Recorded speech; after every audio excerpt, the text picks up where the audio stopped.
সুপ্রিয় দর্শক, আজকে আমরা নবীজি সাল্লাল্লাহু আলাইহি সাল্লামের সিরাত আর রাহিকুল মাখলুকের লেখকের কথাগুলো একটু বর্ণনা করার চেষ্টা করব। তারপর আমরা ধাপে ধাপে আর রাহিকুল মাখলুকের বইটি পুরোপুরি বর্ণনা করে আপনাদেরকে শোনানোর চেষ্টা করব। তো চলুন লেখকের কথাগুলো আপনাদেরকে শোনানোর চেষ্টা করি। আল্লাহ তাআলার শুকরিয়া, নবী সাল্লাল্লাহু আলাইহি সাল্লাম এবং তার আত্মীয়, সহচর ও অনুসারীদের প্রতি সালাত ও সালাম কামনার পর রবিউল আউয়াল 1396 হিজরি মোতাবেক মার্চ 1976 সনের কথা। বিশ্ব ইসলামী সংস্থার প্রথম সিরাত সম্মেলন অনুষ্ঠিত হয় করাচিতে। উক্ত সম্মেলনের বিশ্ব ইসলামী সংস্থা মক্কা মুকাররমার ভূমিকা ছিল বেশ অগ্রণী ও অত্যন্ত গুরুত্বপূর্ণ। গ্রন্থরচয়িতা বিশ্বনবী সাল্লাল্লাহু আলাইহি সাল্লামের জীবনচরিত বিষয়ে যে কোনো ভাষায় গ্রন্থ রচনা করে প্রথম, দ্বিতীয়, তৃতীয়, চতুর্থ কিংবা পঞ্চম স্থান অধিকার করবেন তাকে উল্লেখিত তারতিব অনুসারে 50, 40, 30, 20 ও 10,000 সাউদি রিয়াল পুরস্কৃত করা হবে।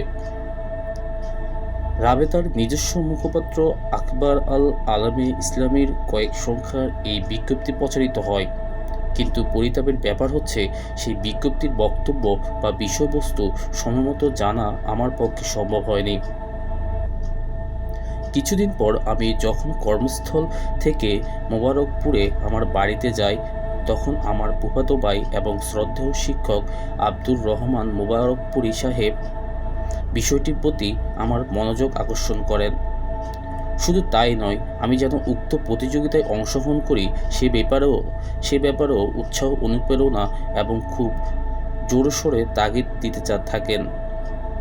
কিন্তু আমি যেহেতু নিজের বিদ্যা বুদ্ধির স্বল্পতা সম্পর্কে সদা সতর্ক ছিলাম, তাই সর্বযুগের সর্বশ্রেষ্ঠ মানব ও মহানবী মুহাম্মদ সাল্লাল্লাহু সাল্লামের মহান জীবনচরিত রচনার মতো এত গুরুত্বপূর্ণ কাজ হাতে দিতে প্রথমে সাহস করে নেই।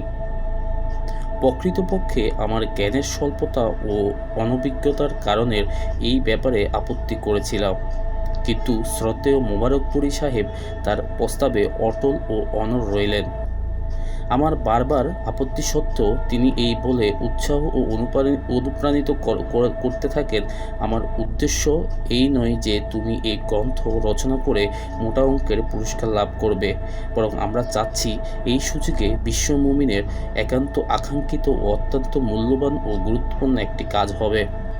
তার এই উপর্যুপরি তাগাদা উপেক্ষা করা আমার পক্ষে একদিকে যেমন ছিল অত্যন্ত মুশকিল ব্যাপার, তেমনি অন্যদিকে তার চাইতেও দুরূহ ব্যাপার ছিল মহানবী সাল্লাল্লাহু আলাইহি সাল্লামের মহা জীবন চরিত্র রচনার মতো এক মহামহিম কাজ হাতে নেওয়া। কাজেই এসব ভেবেচিন্তে এই ব্যাপারে নীরবতা অবলম্বন করাই শ্রেয় মনে করলাম, কিন্তু মনে মনে সিদ্ধান্ত নিয়েছিলাম প্রতিযোগিতায় অংশগ্রহণ করব না। এমন অবস্থায় মধ্যে দিয়ে বেশ কিছুদিন যাওয়ার পর জমিয়তে আহলে হাদিস হিন্দ এর মুখপাত্র পাক্ষিক তর্জমানে রাবেতার সেই বিজ্ঞাপনটি উর্দুতে প্রচারিত হয়। উর্দু ভাষায় উক্ত বিজ্ঞপ্তির বিষয়বস্তু জানতে পেরে আমার মনে অভাবিত এক ভাব বাসনা যেন ধীরে ধীরে দানা বাঁধতে থাকে। জামেয়া সালাফিয়ার শিক্ষার্থীদের নিরন্তর পরামর্শ ও প্রেরণা এই ব্যাপারে যথেষ্ট প্রভাব বিস্তার করে। পথে প্রান্তরে প্রতিষ্ঠান যেখানে তাদের সঙ্গে আমার সাক্ষাৎ হয়েছে, তখনই তারা সেই প্রতিযোগিতায় অংশগ্রহণের জন্য আমাকে উদ্বুদ্ধ করতে থাকে। শেষ পর্যন্ত আমার মনে এমনই এক ধারণার সৃষ্টি হয়ে যায় যে বন্ধুবান্ধব, ভক্ত, অনুরক্ত ও সদিচ্ছাপরায়ণ ব্যক্তিদের পক্ষ থেকে প্রাপ্ত এই উপর্যুপরি পরামর্শ ও প্রেরণায় যেন মহান আল্লাহ তাআলা পক্ষ থেকে প্রাপ্ত বিজয় সংকেত। সুতরাং সকলের দোয়া এবং আল্লাহ তাআলার ইঞ্চিত অনুগ্রহের প্রতি অবিচল আস্থা নিয়ে প্রতিযোগিতায় অংশগ্রহণের জন্য তাৎক্ষণিকভাবে মানসিক প্রস্তুতি নিয়ে ফেললাম। তারপর সেই অনুপাতে কাজও শুরু করে দিলাম, কিন্তু কাজের গতি ছিল অত্যন্ত মন্থর। তখনও ছিলাম গ্রন্থ প্রণয়নের প্রাথমিক পর্যায়ে। এমত অবস্থায় রমজানের দীর্ঘাবকাশ এসে গেল প্রায় দোরগোড়ায়। এদিকে রাবেতা আবার ঘোষণা দিয়ে বসল যে সিরাত প্রতিযোগিতায় অংশগ্রহণ ইচ্ছুক ব্যক্তিদের নিজ নিজ পাণ্ডুলিপি দেওয়ার সর্বশেষ ও চূড়ান্ত তারিখ হচ্ছে 1 মুহররম। সুতরাং প্রতিযোগিতায় অংশগ্রহণের জন্য আমার নির্ধারিত সময়ের মধ্যে থেকে 5.5 মাস এভাবেই অতিবাহিত হয়ে গেল। হাতে ছিল তখন মাত্র 3.5 মাস সময়। এই অল্প সময়ের মধ্যে পাণ্ডুলিপি রচনার কাজ সম্পন্ন করে ডাকযোগে তা প্রেরণ করতে হবে। এদিকে সমস্ত কাজ কর্মই ছিল অসমাপ্ত, অসম্পূর্ণ। সত্যি কথা বলতে কি আমি তখন ভেবেই পাচ্ছিলাম না যে এত অল্প সময়ের মধ্যে পাণ্ডুলিপি রচনার কাজ সম্পূর্ণ করে দ্বিতীয়বার পঠন, পাঠন এবং সংশোধন ও পরিমার্জনের কাজ কিভাবে সম্পন্ন করা যায়। এমনইভাবে এক অস্বস্তিকর অবস্থার মধ্যে যখন সংশয়ের দোলায় দোল খাচ্ছিলাম, তখন ভক্ত, অনুরক্ত ও শুভাকাঙ্ক্ষী ব্যক্তিগণের পক্ষ থেকে এমন প্রচণ্ড চাপ সৃষ্টি হতে থাকলো যে এই ব্যাপারে সংশয় কিংবা আলস্যের কোনো অবকাশই থাকলো না। উঠতে, বসতে, চলতে, ফিরতে সারাক্ষণ সর্ব অবস্থাতে তারা আমাকে উৎসাহ ও উদ্বুদ্ধ করতে থাকে, যেন বিমূঢ়তা এবং বিহ্বলতার কোনো লেশ আমার মনের মধ্যে ঠাঁই না পায়। দেখতে দেখতে মাহে রমজানুল মোবারক এসে উপস্থিত হলো দ্বার প্রান্তে। সদ্য সমাপিত এই রমজানুল মোবারককে আল্লাহ তাআলার তরফ থেকে আগত খাস রহমত ও নেয়ামত মনে করে অথৈ সাগরে ঝাঁপ দেয় মতোই চিরসাথী কাগজ কলম হাতে নিয়ে ঝাঁপিয়ে পড়লাম মহানন্দিত বিশ্ববরেণ্য মহামানব এর মহাজীবন রচিত রচনারূপী মহাসাগরে। সুখ স্বপ্নের আবেশ মধুর মুহূর্তগুলোর মতোই রমজানুল মোবারকের দীর্ঘাবকাশ কখন যে কিভাবে শেষ হয়ে এলো তা যেন গুণাক্ষরে আঁচ করতে পারলাম না। অবকাশ যাপন শেষে সহকর্মী শিষ্যবর্গ যখন কর্মস্থলে প্রত্যাবর্তন করলেন, তখন পাণ্ডুলিপি সংকলনের মাত্র 2/3 কাজ সম্পন্ন হয়েছে। সময় স্বল্পতার কারণে সংকলিত বিষয়াদির পুনর্গঠন, পরিমার্জন, পরিবর্ধন ও পরিচ্ছন্নতার প্রতি দৃষ্টি দেওয়া আমার পক্ষে আদৌ সম্ভব ছিল না। কাজে উপায়ান্তর না দেখে প্রতিযোগিতার উপযোগী সুদর্শন, পরিপাটি ও পরিচ্ছন্ন করে তারা যেন পাণ্ডুলিপি তৈরি করে দেন সে ব্যাপারে অনুরোধ পেশ করলাম। বলা বাহুল্য, তারা এই ব্যাপারে সমগ্র সাগ্রহ ও সানন্দে আমাকে সর্বপ্রকার সহযোগিতা ও সহায়তা প্রদান করেন। অবশিষ্টাংশ প্রস্তুতের ব্যাপারেও অনুরূপভাবে তাদের সাহায্য সহযোগিতা আমাকে গ্রহণ করতে হয়েছিল। বিশেষ করে রমজানুল মোবারকের অবকাশ শেষে প্রতিষ্ঠানের কাজকর্ম পুরোদমে শুরু হওয়ার কারণে তাতে ততটা সময় ছিল না যতটা প্রয়োজন ছিল। সময়ের অপ্রতুলতার কারণে শেষের দিকে রাত্রি জাগরণের মাধ্যমে আমাকে একটানা কঠোর পরিশ্রম ও কায়ক্লেশের শিকার হতে হয়েছিল। তবে এই ব্যাপারে আমার গভীর পরিতৃপ্তি ও আনন্দের ব্যাপার হচ্ছে, আল্লাহ তাআলার সাহায্য সহযোগিতার ফলে মুহররম মাস আরম্ভ হওয়ায় 12-13 দিনের সম্পূর্ণ পাণ্ডুলিপিটি ডাকযোগে প্রেরণ করতে সক্ষম হলাম। এই প্রাথমিক সাফল্য আমার সংশয়গ্রস্ত ও চিন্তাযুক্ত প্রাণে এনে দিল অব্যক্ত এক আনন্দের দোলা। মাস কয়েক পর রাবেতার পক্ষ থেকে 2টো রেজিস্ট্রি চিঠি আমার নামে আসে। চিঠির মূল বক্তব্য ছিল, রাবেতার নির্দেশিত শর্তাবলী আলোকে আমার গ্রন্থটির পাণ্ডুলিপি প্রণীত হওয়ায় প্রেক্ষাপটে প্রতিযোগিতায় অংশগ্রহণের জন্য আমার নামটি প্রতিযোগীদের তালিকাভুক্ত হয়েছে। বহু প্রতীক্ষিত এই খোশ খবরটি আমার মান সপটে অনাস্বাদিত এক আনন্দভূতির সৃষ্টি করে। আমার জীবনে এটি নিশ্চিত রূপে একটি অবিস্মরণীয় ঘটনা হিসেবে প্রতিভাত হয়ে থাকবে। কালচক্রের আবর্তনে অব্যাহত থাকে সময়ের অগ্রযাত্রা এবং এভাবে অতিবাহিত হয় প্রায় 13টি বছর। রাবেতা থাকে সম্পূর্ণ নিশ্চুপ, নীরব। চিঠিপত্রের মাধ্যমে এই ব্যাপারে খোঁজখবর নেয়ার চেষ্টা করেও তেমন কিছুই অবহিত হওয়া সম্ভব হয়নি। অতঃপর ঘটনা পরস্পর বিভিন্নমুখী তৎপরতা ও কাজকর্মের মধ্যে এমনভাবে জড়িয়ে পড়তে হলো যে প্রতিযোগিতায় অংশগ্রহণের কথাটি বেমালুম ভুলে গেলাম। 1978 সালে 6-8 জুলাই করাচিতে অনুষ্ঠিতব্য প্রথম এশিয়া ইসলামী সম্মেলন সম্পর্কিত সংবাদ প্রকাশিত হওয়ার পর স্বাভাবিকভাবে আমার মনে অদম্য আগ্রহ ও কৌতূহলের উদ্রেক হতে থাকে। তাই এই সম্মেলনের সঙ্গে সংশ্লিষ্ট তথ্যাদি জানার উদ্দেশ্যে আমি গভীর মনোযোগের সাথে পত্রপত্রিকার খবর নিতে থাকি। এমনই এক পরিস্থিতিতে প্রেক্ষাপটের ট্রেনের বিলম্বের কারণে একদিন বাদুহি রেলওয়ে স্টেশনে অপেক্ষমাণ ছিলাম অস্থির চিত্তে। কিছুতেই যেন সময় কাটতে চাচ্ছিল না। তাই আপাতত সময় কাটানোর উদ্দেশ্যে একটি পত্রিকার পৃষ্ঠায় দৃষ্টি বুলিয়ে চলছিলাম অলসভাবে। হঠাৎ আমার দৃষ্টি ছোট্ট একটি খবরের প্রতি আকৃষ্ট হলো। খবরটি ছিল করাচিতে অনুষ্ঠিত এশিয়া ইসলামী সম্মেলনের কোনো এক বৈঠকের বিশেষ ঘোষণা সংক্রান্ত। উক্ত বৈঠকে রাবেতা আলমে ইসলামী রাসূলুল্লাহ সাল্লাল্লাহু সাল্লামের জীবন চরিত বিষয়ক প্রতিযোগিতায় অংশগ্রহণকারী 5 জন পুরস্কার বিজয়ীর নাম ঘোষণা করেন। ওই 5 জনের মধ্যে একজন ভারতীয় নাগরিকও নাকি রয়েছে। খবরটি পাঠ করার সাথে সাথে শুরু হয়ে গেল আমার চিত্রচাঞ্চল্য। পড়ে গেল খোঁজাখুঁজি এক অন্তহীন হিড়িক। সৃষ্টি হয়ে গেল কোলাহলময় এক কেয়ামতের। বানারসে ফেরার পর প্রয়োজনীয় তথ্যাদি জানার জন্য বহু চেষ্টা করেও ফলাফল লাভ সম্ভব হলো না। তারিখটি ছিল 1978 সালের 10 জুলাইয়ের ভোর।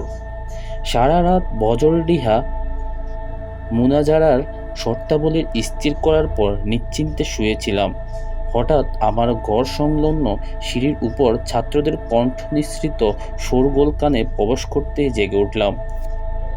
ইতিমধ্যেই আমার ঘরের ছাত্রদের রীতিমতো ভিড় জমে উঠেছে। তাদের মুখমণ্ডলিত আনন্দ ও উল্লাসের প্রতিচ্ছবি দেখা যাচ্ছে। সেই সঙ্গে উষ্ণ কণ্ঠে অভিনন্দন ও মোবারকবাদ উচ্চারিত হচ্ছে। তাদের এই আকস্মিক আগমন ও অভিনন্দন জ্ঞাপনে কিছুটা বিস্ময় বিমূঢ় কণ্ঠে জিজ্ঞাসা করলাম, কি হয়েছে বলো তো তোমাদের? মুনাজারার প্রতিদ্বন্দ্বীগণ মুনাজারা করতে অস্বীকার করেছে কি? আমি শায়িত অবস্থাতে জিজ্ঞাসা করলাম। আনন্দে আবেগে উচ্ছ্বসিত কণ্ঠে তারা বলল, জি না, তা নয়, বরং এটি হচ্ছে সম্পূর্ণ আপনার ব্যক্তিগত ব্যাপার। রাসূলুল্লাহ সাল্লাল্লাহু সাল্লামের জীবন চরিত রচনা প্রতিযোগিতায় আপনি প্রথম স্থান অধিকার করেছেন। উক্ত প্রেক্ষিতে আমাদের এই আনন্দ উল্লাস ও শোরগোল। এই শুভ সংবাদটি জানানোর উদ্দেশ্যই আমরা আপনার কাছে ছুটে এলাম। এই শুভ সংবাদ শোনা মাত্রই আল্লাহ তাআলার দরবারে লাখো শুকরিয়া জানানোর উদ্দেশ্যে বললাম, আলহামদুলিল্লাহ। অতঃপর তাদের জিজ্ঞাসা করলাম, কোথা থেকে কিভাবে তোমরা এই সংবাদ জানতে পারলে? তারা বলল, ওবায়েস শামস এই খোঁজ খবর এনেছেন। আমি জিজ্ঞাসা করলাম, ওবায়েস শামস কি এখানে এসেছেন? তারা উত্তরে বলল, জি হ্যাঁ। কিছুক্ষণের মধ্যেই মুখমণ্ডলে হাসি খুশির সুস্পষ্ট অভিব্যক্তি সহ কক্ষে প্রবেশ করলেন ওবায়েস শামস সাহেব। বিষয়টি তার মুখ থেকে বিস্তারিত জানতে পারলাম। 22 শাবান 1398 হিজরি মোতাবেক 1978 সনের 29 জুলাই তারিখে রাবেতার পক্ষ থেকে রেজিস্ট্রিকৃত একটি পত্র পেলাম। প্রতিযোগিতায় সাফল্য লাভের ক্ষেত্রে প্রথম স্থান অধিকারী করায় উক্ত পত্র মাধ্যমে আমাকে অভিনন্দন জানানো হয়েছে। একই সঙ্গে এই শুভ সংবাদ দেয়া হয়েছে যে 1399 হিজরি সনের মুহররম মাসের পুরস্কার বিতরণের জন্য মক্কা মুকাররমার রাবেতা কার্যালয়ে এক জমকালো অনুষ্ঠানের ব্যবস্থা করা হয়েছে। পুরস্কার গ্রহণের সেই অনুষ্ঠানে যোগদানের জন্য আমাকেও আমন্ত্রণ জানানো হয়েছে। অবশ্য এই অনুষ্ঠানটি মুহররম মাসের পরিবর্তে 12 রবিউল আউয়াল 1399 হিজরিতে অনুষ্ঠিত হয়েছিল। এতে যোগদান উপলক্ষে হারামাইন শরীফাইনে উমরা এবং জিয়ারতের সৌভাগ্য আমার হয়ে গেল। 10 রবিউল আউয়াল বৃহস্পতিবার মক্কা মুকাররমার সেই নয়নাবিরাম পরিবেশ প্রবেশ করলাম। তৃতীয় দিবস পূর্বাহ্নে 8:30টায় রাবেতা কার্যালয়ে গিয়ে উপস্থিত হলাম। এখানে প্রাথমিক প্রয়োজনীয় কার্যক্রম শেষে আনুমানিক 10টায় তেলাওয়াতে কালামের মাধ্যমে অনুষ্ঠানের কর্মসূচি আরম্ভ হলো। সভাপতি আসন অলংকৃত করেন সৌদি বিচার বিভাগের প্রধান শাইখ আবদুল্লাহ বিন হুমায়ুন। পুরস্কার প্রদানের জন্য উপস্থিত ছিলেন মক্কার গভর্নরের প্রতিনিধি আমির সাউদ বিন আব্দুল মহসিন। তিনি হচ্ছেন মোহরম মালেক আব্দুল আজিজের পুত্র। পবিত্র কোরআন মাজিদ থেকে তেলাওয়াতের পর মক্কার গভর্নর সংক্ষিপ্ত ভাষণ দান করেন। অতঃপর রাবেতার যুগ্ম সম্পাদক শাইখ আলী আল মুখতার অত্যন্ত মনোজ্ঞ ও মর্মস্পর্শী এক ভাষণ প্রদান করেন। তিনি কিছুটা বিস্তারিত আকারে অত্র পুরস্কার বিতরণী অনুষ্ঠানের সাথে সংশ্লিষ্ট প্রতিযোগিতার লক্ষ্য, উদ্দেশ্য ও পটভূমি সম্পর্কে মূল্যবান বক্তব্য ও পূর্বাভাস পেশ করেন।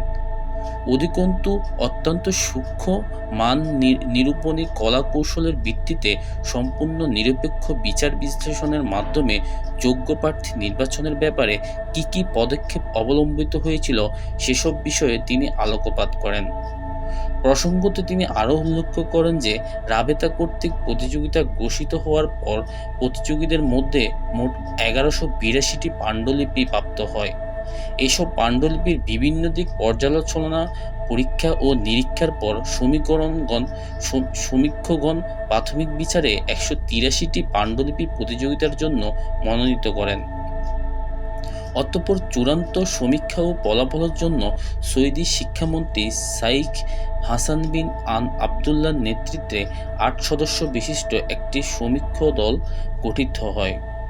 এই 8 জন সদস্যই ছিলেন মক্কা মুকাররমার মালেক আব্দুল আজিজ বিশ্ববিদ্যালয়ের শরিয়া অনুষদের অধ্যাপক।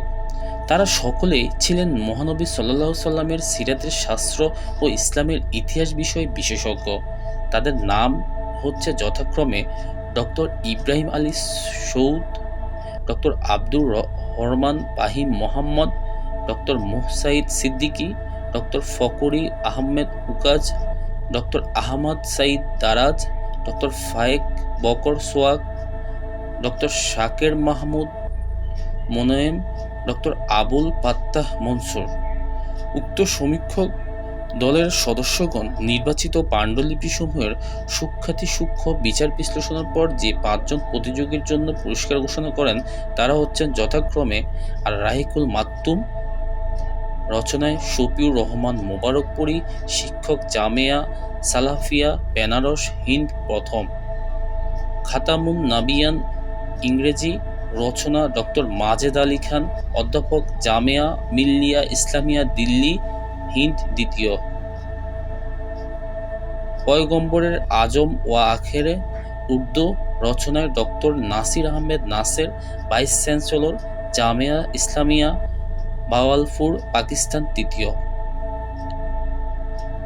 মুনতাকান নুকুল ফি সিরাত আজামির রাসূলুল্লাহ আরবি, রচনায় শাইখ হামেদ মাহমুদ মনসুর লিমুদ জিজাহ মিশর চতুর্থ, সিরাতে নবী আল হুদার রাহমাহ আরবি, রচনা অধ্যাপক সালাম হাশেম হাফেজ মদিনা মনোয়ারা সাউদিয়া আরবিয়া পঞ্চম, সহকারী সম্পাদক মহতারাম শাইখ আলীল মুখতার সংশ্লিষ্ট বিভিন্ন বিষয়ে বিশ্লেষণমূলক ভাষণ প্রদানের পর বিজয়ীদের অভিনন্দন ও উৎসাহিত করেন এবং মোনাজাতের মাধ্যমে ভাষণ সমাপ্ত করেন। এরপর আমাকে বলা হয় কিছু বক্তব্য পেশ করার জন্য। আমি আমার সংক্ষিপ্ত ভাষণে ভারতের রাবেতার দাওয়াত ও তাবলিগের ব্যাপারে যে সকল ক্ষেত্রে শূন্যতা ও ঘাটতি রয়েছে অথচ সেগুলো অপরিহার্যরূপে প্রয়োজনীয় সেসবের প্রতি দৃষ্টি আকর্ষণ করি। সকল শূন্যতা ও ঘাটতি পূরণ করা হলে তা কি সুফল বয়ে আনতে পারে তার প্রতিও আলোকপাত করি। প্রত্যুত্তরে রাবেতার পক্ষ থেকে উৎসাহবাঞ্ছক সাড়াও পাওয়া যায়। অতঃপর আমির মহতারাম সাউদ বিন আব্দুল মহসিন ক্রমধারণা অনুযায়ী বিজয়ী পাণ্ডুলিপির প্রণেতাদের হাতে পূর্ব ঘোষিত পুরস্কার তুলে দেন। পরিশেষে কোরআনে কারিম তেলাওয়াতের মাধ্যমে অনুষ্ঠানের পরিসমাপ্তি ঘোষণা করা হয়। 17 রবিউল আউয়াল বৃহস্পতিবার আমাদের দলটি ছিল মদিনা মনোয়ারার পথে অগ্রসরমান। মক্কা মুকাররমার থেকে মদিনা মনোয়ারার পথযাত্রার ভাবে আবেগে উল্লাসে আমাদের সমগ্র চেতনা ছিল ভরপুর। পথ চলার প্রায় শেষ পর্যায়ে আমরা পরিদর্শন করলাম বদরের ঐতিহাসিক যুদ্ধক্ষেত্র। সেখান থেকে অগ্রসর হয়ে আসর ওয়াক্তের কিছু পূর্ব গিয়ে উপস্থিত হলাম হারামে নববীতে। মদিনা মনোয়ারার দিন কয়েক অতিবাহিত করার পর কোনো এক সকালে গেলাম খাইবরে। সেখানে ঐতিহাসিক দুর্গের ভিতর ও বাহিরে পরিদর্শন করার পর কিছু সময় কেটে গেল হাসি, আনন্দ, গল্পগুজবে, হালকা রসিকতায় এবং আমোদ স্ফূর্তিতে। তারপরে ফিরে এলাম মদিনায়। আখেরি নবী সাল্লাল্লাহু সাল্লামের সাধনা, সৌকর্য ও সাফল্যের অসংখ্য স্মৃতি বিজড়িত পুণ্যভূমি মদিনার বিভিন্ন স্থান এবং আসমানি দূত জিব্রাইল আমিনের আগমন স্থান ও ওহী অবতীর্ণ হওয়ার জায়গাগুলো পরিদর্শনে সপ্তাহ দুয়েক কাটানোর পর আমরা পুনরায় মক্কা মুকাররমায় ফিরে এলাম। এখানে খানায়ে কাবার তাওয়াফ ও সাই করার মধ্যে দিয়ে অতিবাহিত হয়ে গেল আরও একটি সপ্তাহ।